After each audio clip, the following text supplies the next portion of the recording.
바람입니다. 햇빛과 바람입니다. 성경 말씀은 디모데후서 1장 3절입니다. 디모데여, 나는 그대의 일로 얼마나 하나님께 감사를 드리고 있는지 모릅니다. 밤낮으로 늘 그대를 생각하면서 풍성한 복을 내려주시기를 나는 우리 하나님께 간구하고 있습니다. 하나님은 우리 조상의 하나님이시며 또 나의 하나님이십니다. 하나님을 기쁘게 해드리는 것이 내 삶의 유일한 목적입니다. 아멘. 저는 오늘 봉독한 본문을 가지고 햇빛과 바람이라는 책을 나누려고 합니다. 여러분, 이솝우화에 보면은 해와 바람이라는 이야기가 나옵니다. 예, 많이 유명하죠. 예, 그래서 그 이야기를 보면은 어느 행인이 이제 나그네가 지나가는데 해와 바람이 누가 그 행인의 외투를 먼저 벗게 하느냐를 두고서 이제 자신의 방법대로 시도를 해봅니다. 예, 그래서 처음에 이제 바람이 아주 모진 바람을 불어가지고 그 외투를 벗기려고 하지만 실패합니다. 결과는 여러분 잘 아시는 대로 해가 그 나그네 외투를 먼저 벗게 합니다. 바람은 강풍을 불어가지고 나그네 외투를 벗기려고 했지만 그러나 강풍이 불면 불수록 오히려 나그네는 더욱 외투를 부여잡고 더 몸을 움츠렸습니다. 그러나 해는 따뜻한 햇빛을 비추니까 나그네는 외투를 자기 스스로 싹 벗어버렸습니다. 저는 이 이야기를 생각하면서 그렇구나. 우리가 하나님을 대하는 태도도 이처럼 그 해처럼 그렇게 해야겠구나라는 생각을 했습니다. 우리가 때로는 막 앙탈을 부리고 막 어떤 분은 심지어 하나님께 짜증을 내고 막 원망과 불평을 하고 막 몸을 뒹구르고 막 그냥 또 하나님께 체면이 있어서 겉으로는 뭐 하나님께 그렇게 하지 못하지만 속으로는 막 그냥 부글부글 끓으면 하나님 어떻게 일할 수 있냐고 막 이렇게 하는 태도는 바람의 강풍을 추운 바람을 하나님 마음에 자꾸 불어서 하나님 마음을 더 다치게 하는 것 같습니다. 그러니까 우리가 그럴 수는 있어요. 인생 살다 보니까 너무 힘들잖아요. 그러니까 하나님을 향해서 오해를 해가지고 하나님이 그렇게 하시는 줄 알고 또 하나님의 본 사랑의 마음을 모른 채 오해해가지고 순간적으로 그렇게 할 수 있는데 그렇게 한다고 해서 문제가 일찍 해결되는 게 아니라는 겁니다. 예, 우리가 한번 어떤 일을 겪을 때 좀 깊이 생각해 봐야 될 부분들이 있는 거죠. 오늘 같은 내용도 그런 것입니다. 첫 번째, 하나님 마음에 매섭고 추운 강풍을 부는 그런 사람들이 있습니다. 어떤 성도들은요, 자신도 모르는 사이에 하나님의 마음에 포근하고 따뜻한 햇살이 아닌 매섭고 추운 강풍을 불게 해가지고 하나님 마음을 불편하게 해드리는 성도들이 생각보다 사실 많이 있습니다. 그리고 잘못된 생각들로 가득 채운 우리의 머리와 마음은 하나님 마음에 매서운 강풍을 불게 합니다. 그렇게 하나님 마음에 매섭고 추운 강풍을 불게 하면요, 우리의 인생에도 매섭고 추운 강풍이 부는 것입니다. 그러니까 그렇게 하면 안 되는 것이죠. 또 어떤 성도들은 행동으로 하나님 마음을 아프게 하는 성도들이 있습니다. 행동으로 죄를 짓는 것도 하나님 마음을 닫게 하는 것입니다. 여러분, 얼음을 녹일 때 어떻게 녹이시나요? 내가 바람을 그냥 막 세게 불어가지고 이 얼음이 막 견디질 못하게 해가지고 내가 녹여버리겠다. 굉장히 직관적이고 굉장히 본능적인, 예, 그렇지 않고 이제 해가 딱 뜨면은 얼음은 자연스럽게 녹아지는 것이죠. 그 방법을 쓰자는 것입니다.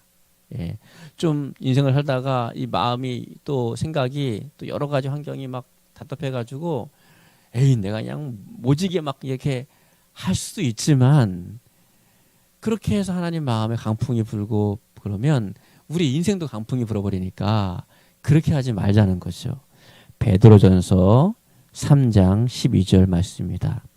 주의 눈은 의인을 향하시고, 그러니까 우리 하나님의 눈은 의롭게 사는 사람을 계속 바라본다는 거예요.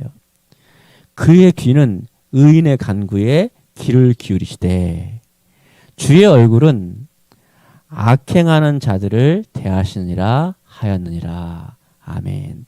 그분의 얼굴이 악을 행하는 사람들을 향해서 계속 있는 것이죠. 이게 바로 우리가 코람데오, 하나님 면전 앞에서 살아가는 삶, 하나님 얼굴 앞에서, 하나님 앞에서 살아가는 삶, 이것을 말해주고 있는 것입니다.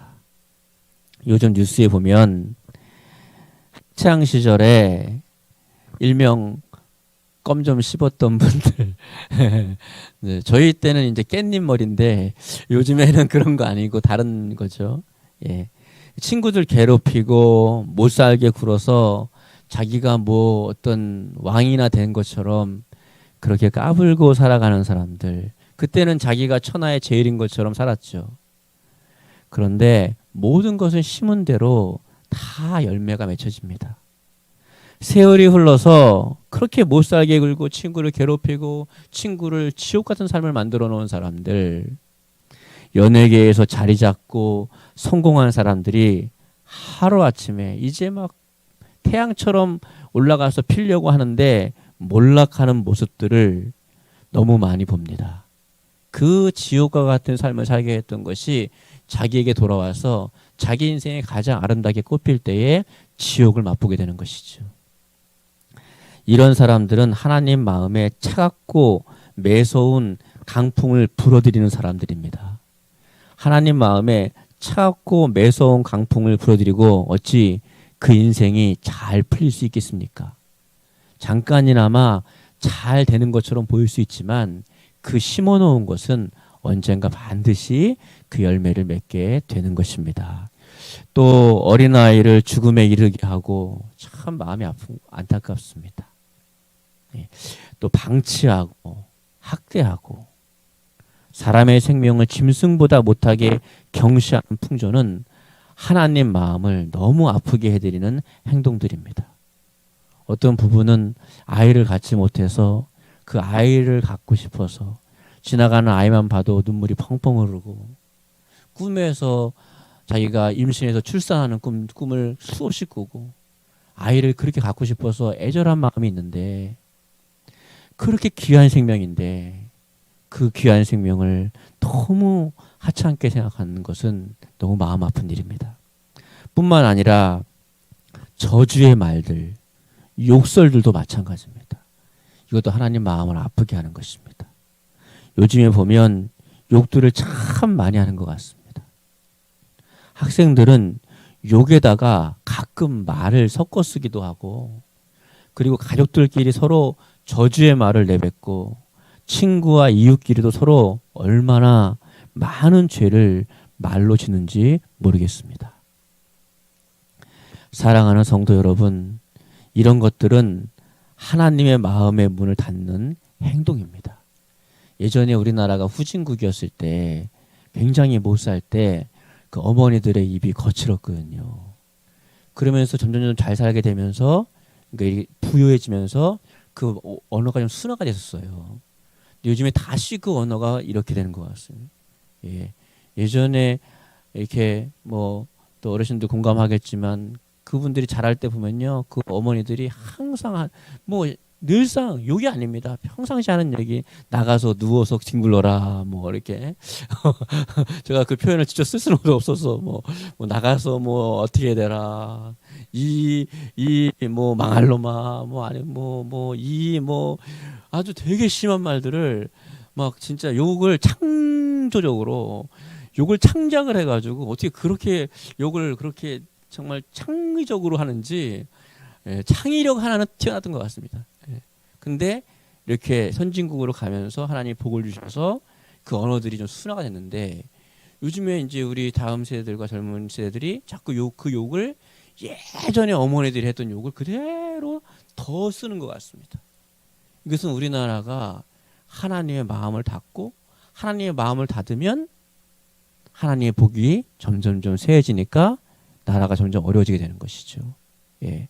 그래서 우리부터라도 그런 저주의 말, 또 욕들, 그런 것들을 하지 않아야 될 것입니다. 하나님의 마음의 문이 닫히면 우리의 인생의 문도 닫히게 되는 것을 오늘 이 시간 꼭 깨닫고 돌아가시기 바랍니다. 하나님의 마음의 문을 닫고 어떻게 인생을 잘 살 수 있겠습니까?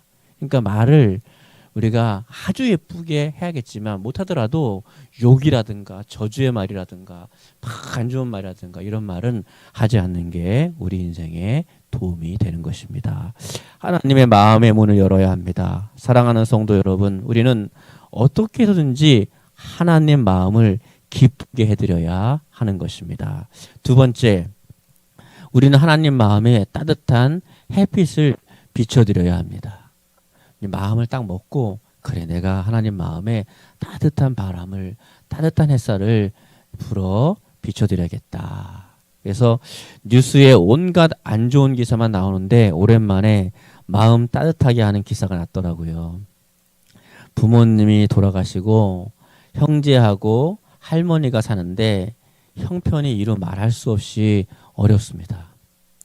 동생이 치킨이 먹고 싶다고 형을 조르고 며칠 동안 치킨 좀 사줘 이러는 겁니다.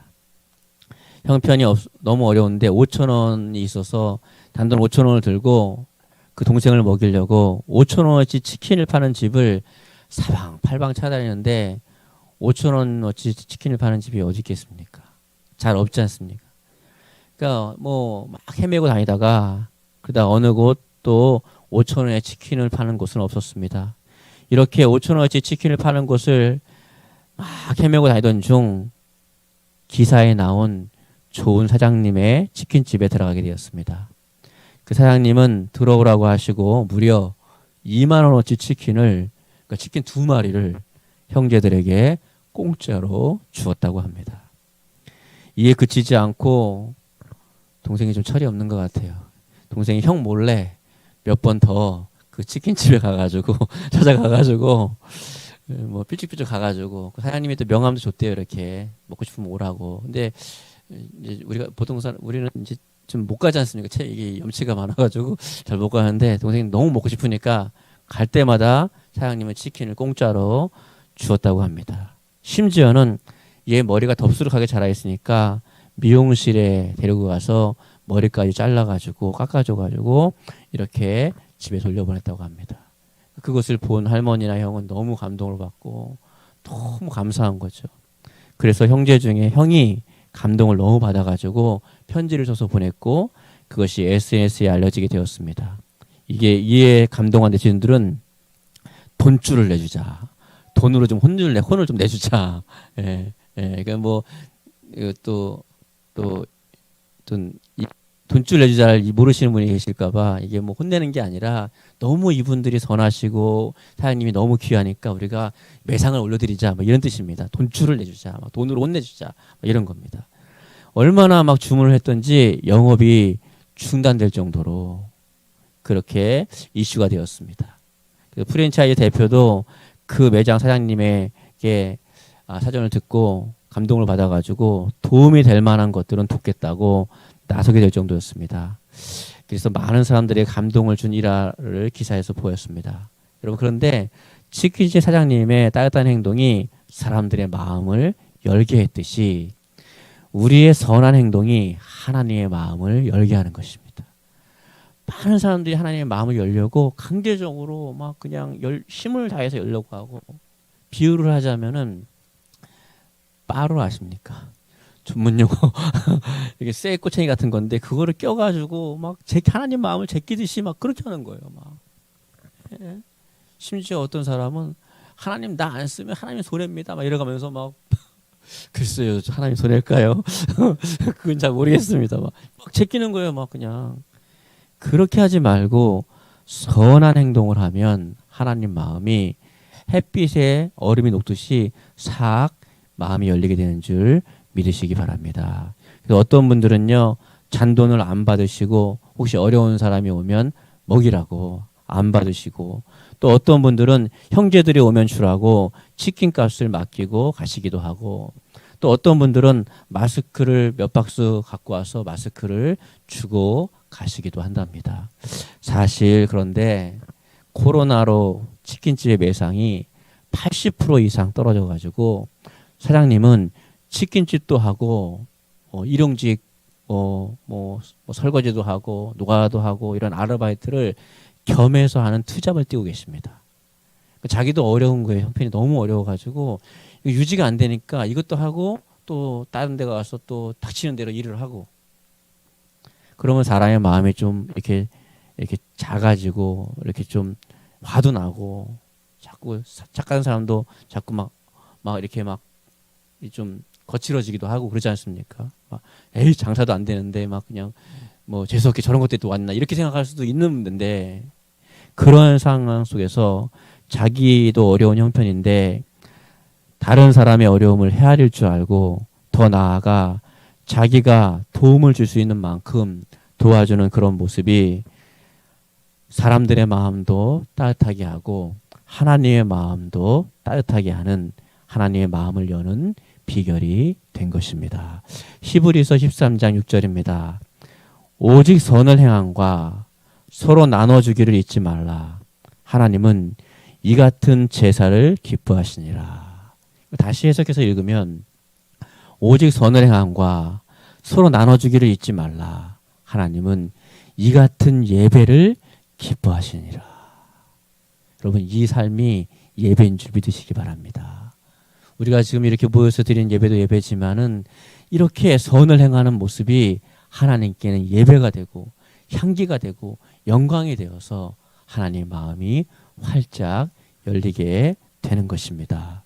다윗은요, 자기는 백향목 왕궁에 있는데 정말 그냥, 여러분 뭐 요즘에 편백나무로 이렇게 화장실이나 아니면 실내 전체를 방까지도 편백나무로 싹 인테리어 하신 분도 있더라고요. 아토피가 싹 사라진대요. 막 하다못해 편백나무로 막 그냥 집을 다 꾸며도 그렇게 막 좋다고 그러고 막 자랑도 하고 그러는데 백향목입니다. 그 향기가 이름 말할 수가 없어요. 나무 중에 뭐 최고로 쳐주는 나무죠.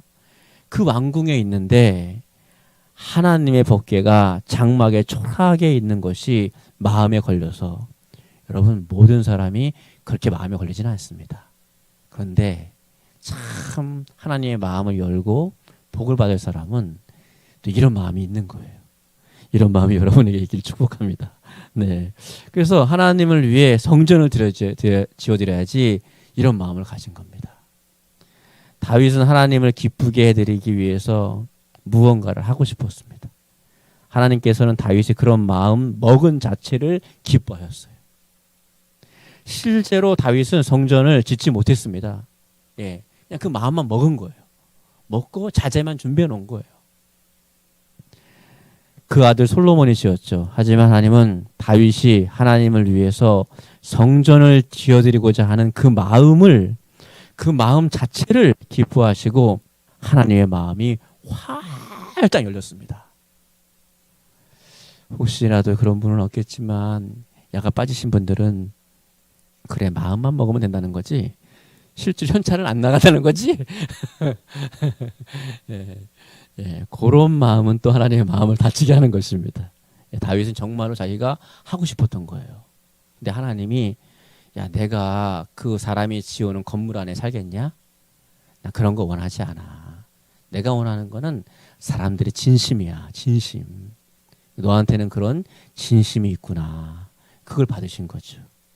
그래서 그 마음 자체를 기뻐하시고 하나님의 마음이 열리면서 다윗이 하나님의 마음에 따뜻한 바람을 불어넣었던 것입니다. 열왕기상 8장 18절입니다. 여호와께서 내 아버지 다윗에게 이르시되 내가 내 이름을 위하여 성전을 건축할 마음이 있으니 이 마음이 내게 있는 것이 좋도다. 그런 마음이 너 마음속에 있는 게 내게 너무 좋아. 사랑하는 성도 여러분, 여러분 마음속에 있는 어떤 그 생각, 마음이 하나님 볼 때 어쩜 그렇게 이쁜 생각을 했니? 어쩜 그렇게 이쁜 마음을 했니? 네 마음에 그런 마음이 있는 게 내가 너무 좋다. 이런 마음들만 품으시기를 바랍니다. 다윗은 마음만 먹었을 뿐인데 하나님은 기뻐하시고 기쁘게 받으시고 다윗 왕가가 끊이지 않는 것을 축복해 주셨습니다. 그리고 다윗의 가문에서 우리를 죄에서 구원하신 예수 그리스도가 태어나신 것입니다. 사랑하는 성도 여러분, 여러분의 마음으로부터 하나님을 위한 선한 마음을 품을 수 있기를 바랍니다. 그리고 실천할 수 있기 바랍니다. 그 마음을 실천하시기 바랍니다. 한 번에 실천하기 어려우면 천천히 하나씩 실천해 나가기 바랍니다. 그게 하나님의 기쁨이요, 하나님이 여러분의 인생을 열어주는 축복의 비결인 것입니다. 로마서 12장 1절로 2절입니다. 그러므로 형제들아, 내가 하나님의 모든 자비하심으로 너희를 권하노니 너희 몸을 하나님이 기뻐하시는 거룩한 산 제물로 드리라. 이는 너희가 드릴 영적 예배니라. 너희는 이 세대를 본받지 말고 오직 마음을 새롭게 함으로 변화를 받아 하나님의 선하시고 기뻐하시고 온전하신 뜻이 무엇인지 분별하도록 하라. 아멘. 여러분, 주기철 목사님 아시죠? 주기철 목사님은 일본의 신사참배 강요에 굴복하지 않고 하나님의 마음에 선하고 따뜻한 바람을 불게 하기 위해서 엄청난 고문에도, 여러분 이 고문은 우리가 지금 상상할 수 있는 그런 고문이 아닙니다. 정말 상상할 수 없는, 정말 인간으로서 겪을 수 없는 그런 고문을 당하신 겁니다. 그런 엄청난 고문에도 목숨 바쳐서 주님을 배반하지 않았습니다. 제가 부러운 것은 이 믿음입니다. 그런 상황 속에서도 우리는 결단코 주님을 배반하지 않을 수가 있을 것인가. 지금은 자신이 있지만 또 막상 그 일이 펼쳐지면 어떨지 모르겠습니다. 그러나 같은 시대에 살아가는 지금 많은 성도들은 이슬람 지역에서 선교했던 선교사님들은 몰래 들어온 청년들이 극우 이슬람 사람들이어서 칼로 156번을 찔렀습니다. 선교사님들 온몸을. 심지어 어떤 선교사님은 너무 온몸을 칼로 찔려서 형체를 알아볼 수 없을 정도로.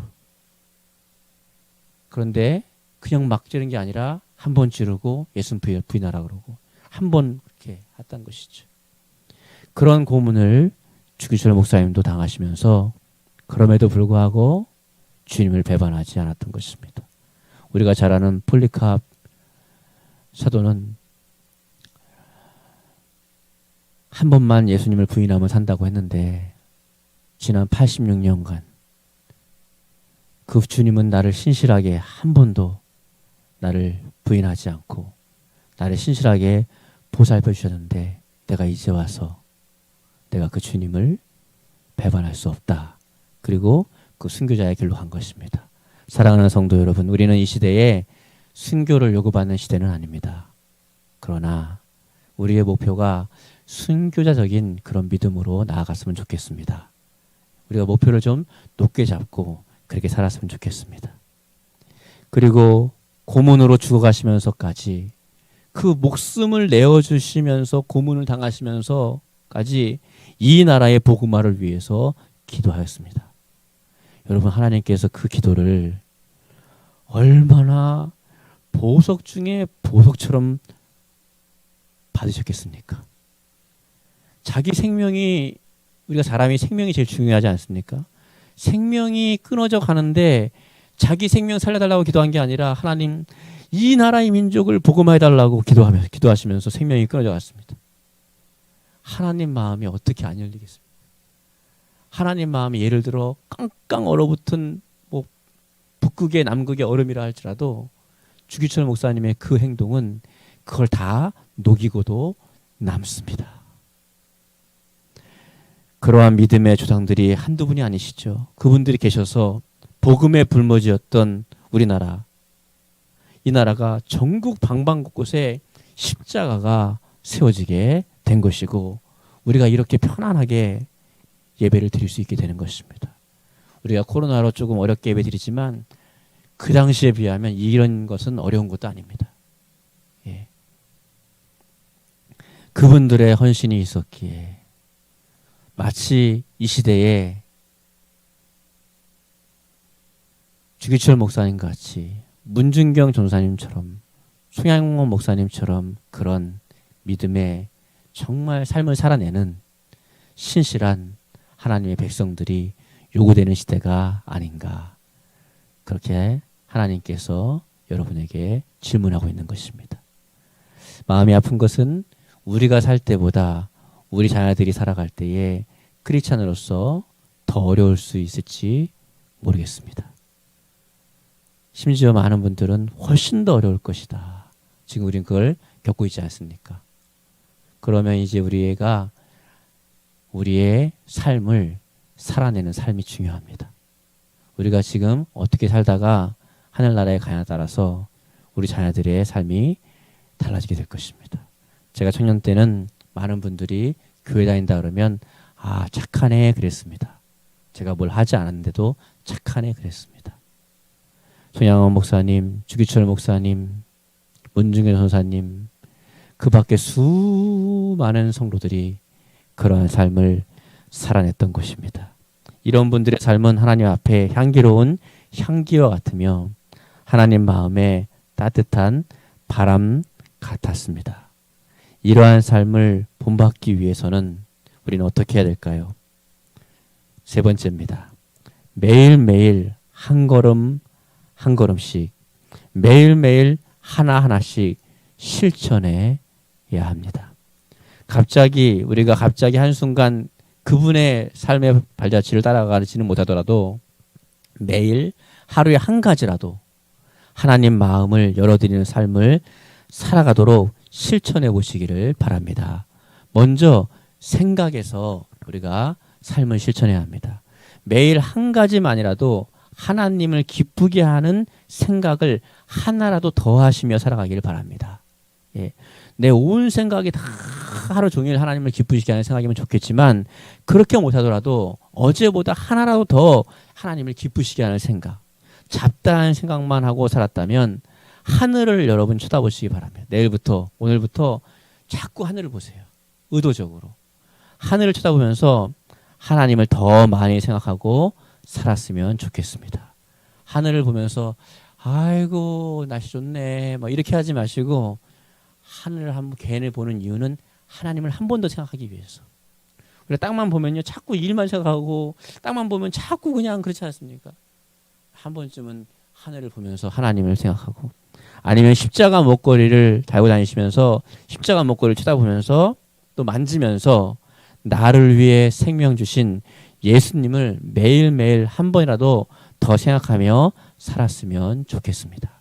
우리가 십자가 목걸이 하고 다니는 이것은 뭐 여기다가 십자가 가운데 다이아몬드를 박아가지고 나 부자야 막 이렇게 하고 다니는 게 아니지 않습니까?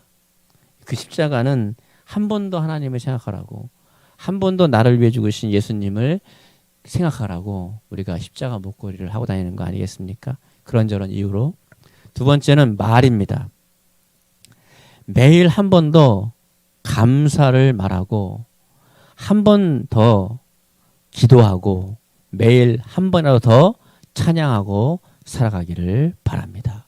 매일매일 하루의 삶 속에 자주 의도적으로 예수님 이렇게 찾거나 아버지 하나님을 부르거나 선택의 순간이나 지혜가 필요할 때 성령님 도와주세요 하며 성령님을 찾으면 그런 삶들이 하루하루 쌓여서 하나님께서 여러분의 삶을 기뻐하시고 마음을 여시고 여러분의 삶을 축복하시고 사용해 주시는 은혜를 받게 될 것입니다. 하루아침에 성장은 없습니다. 매일매일 우리는 훈련해 나가야 되는 것입니다.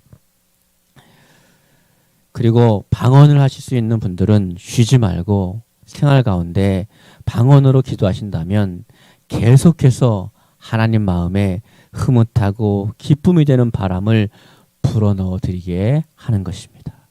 그런데 우리가 깜빡하면 삶에 치여서 방언이나 기도를 하지 않고 순간 시간이 지나가 버리고 마는 것입니다. 그래서 우리는 의도적으로 경건의 훈련, 경건의 연단을 받아야 되는 것입니다. 그래서 계속 방언으로 기도하고 의도적으로 삶 속에 인식하면서 기도하며 살아야 되는 것입니다. 그리고 매일 자주 하나님을 사랑합니다 라는 표현을 자주 하시기 바랍니다. 그냥 의도적으로 하나님을 사랑합니다. 하나님을 사랑합니다. 근데 이게 좀 어려우신 분들이 있잖아요. 그래서 제가 이 말씀을 준비하면서 하나님 이게 좀 어려운 거 어떻게 해야 하는데 하나님이 지혜를 주셨어요. 여러분 약 복용할 때 어떻게 하시죠? 아침 먹고 약 드시고 점심 먹고 약 드시고 저녁 먹고 약 드시고 똑같이 하는 겁니다. 처음에 습관이 안 되어 있어서 하나님 사랑합니다를 매일 잘 못하면 아침 드시고 나서 하나님 아버지 사랑합니다 이렇게 하시기 바랍니다. 이렇게 표현하시고 또 점심 드시고 나서 예수님 사랑합니다 이렇게요.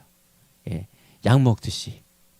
하지만 진심을 다해서 또 이렇게 표현하시고 저녁 드시고 나서는 성령님 사랑합니다 이렇게 하시기 바랍니다. 이렇게 보시기 바랍니다. 또 길과 같은 마음이라 가지고 아멘 하고 나서 나가가지고 다 잊어버리지 마시고 식사하시고 나서 아침에 뭐라고요? 아버지 하나님 사랑합니다. 점심 때 뭐라고요? 예수님 사랑합니다. 저녁 드시고 나가지고는 성령님 사랑합니다. 이렇게 의도적으로 습관적으로 하다 보면 나도 모르게 습관이 되어서 진심으로 고백하다 보면은 하루하루 더 경건한 삶은 하나님이 보시기에 기뻐하는 삶을 살아갈 수 있게 되는 것입니다. 그리고 이런 표현이 습관이 되시기를 주님의 이름으로 축복합니다. 그리고 세 번째, 매일매일 삶 속에 선을 행할 만한 일을 있을 때는 꼭 선을 행하시기 바랍니다. 선을 베풀 수 있을 때 선을 베푸시기 바랍니다. 그 선한 행동은 하나님께 반드시 상달이 되는 줄 믿으시기 바랍니다.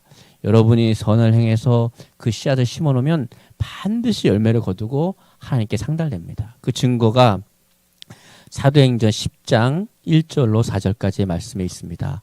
가이사랴에 고넬료라 하는 사람이 있으니 이달리아 부대라 하는 군대의 백부장이라.